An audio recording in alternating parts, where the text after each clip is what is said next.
We have 3 patterns in this collection that are all modular tile. We have creased paper, we have crinkled paper, and we have torn paper. So would you guys like to talk a little bit about the individual approaches to these patterns? No problem.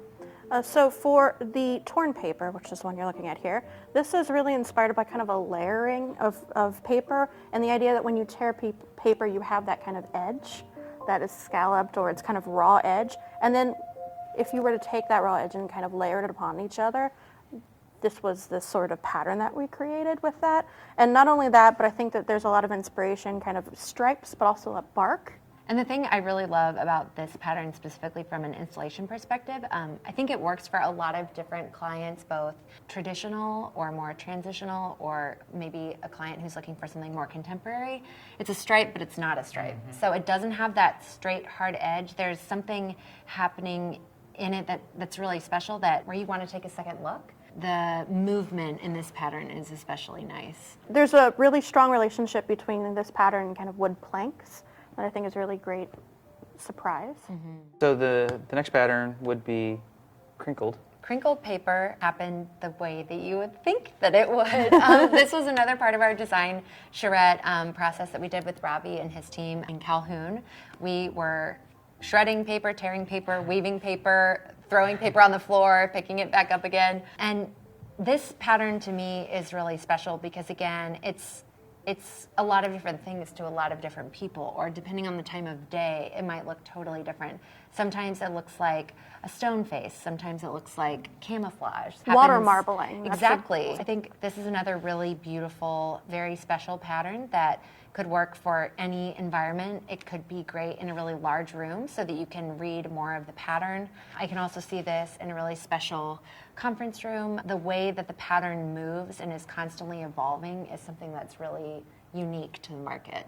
Yeah, you mentioned that design charrette that we did, and as beneficial as it was for us to develop the patterns, as you alluded to, we kind of live in this digital age, and so kind of just to break away and really take time to understand the material before we started exploring it was just a great joy for us. And this one is also special in this collection because it's the more special contrast.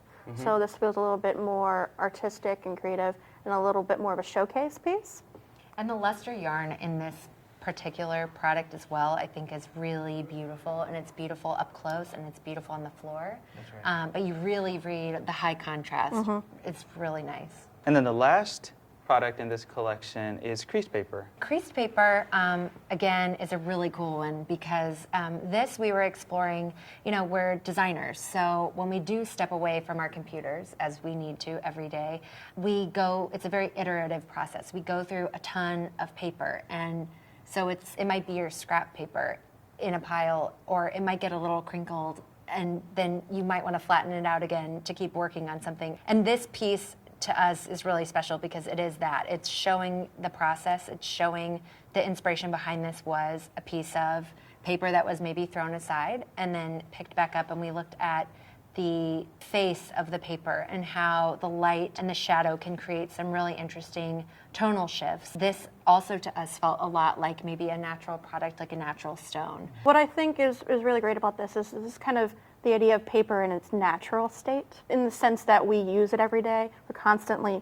writing with it, printing something out, and you have a stack of it. And then when you actually sit there and look at the stack of the paper, there's just this beautiful, just slight texture and shift in color, and that's really a celebration on this one. Yeah, that stone reference that you just made was interesting because every time we were referring to this, at least for a while, we were calling it the marble-like pattern. Yep.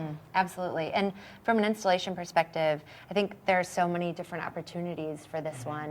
Whether it's ashlar, whether it's turned, you can read the pattern shifting throughout the space. This really would be beautiful in a larger space so you can celebrate more of the pattern and see how it shifts across the floor. I would imagine that there could be some tie-ins between using this close to a natural stone, right? Because then there's not a Absolutely. disconnect of, one pattern versus the other. This one's very wood-like, and this one is very marble. I'd love to take some time to talk about the color line and, what the dialogue was like in getting to where we were, and maybe even talk a little bit about the color names. With the paper collection, we again, looked at a lot of different references in our inspiration. We looked at fashion, we looked at automotive, we looked at jewelry, we looked at high-end, low-end, everything in between, including obviously the Japanese art of paper folding.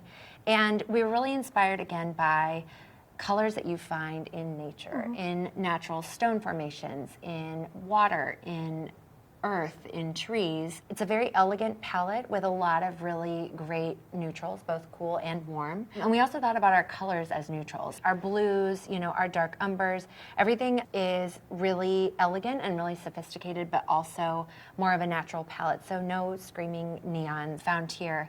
And I think with the colors as well, we wanted them to feel very fashion forward. So you will see some colors here that you might not see elsewhere on the market, which we were really excited about exploring. When we were going through our full exploration for this process, not only were we looking at fashion trends with colors, but we're also looking at exploring different colors of paper and materials that go into paper, so doing a deep dive with that. So a lot of our actual color names are reflecting that.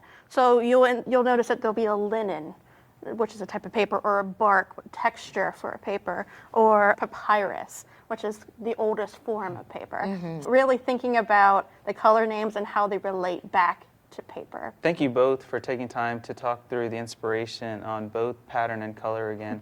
This was wonderful. It was a joy working with both of you, and we're super excited about the paper collection. Thank you. So are we. Very successful collaboration.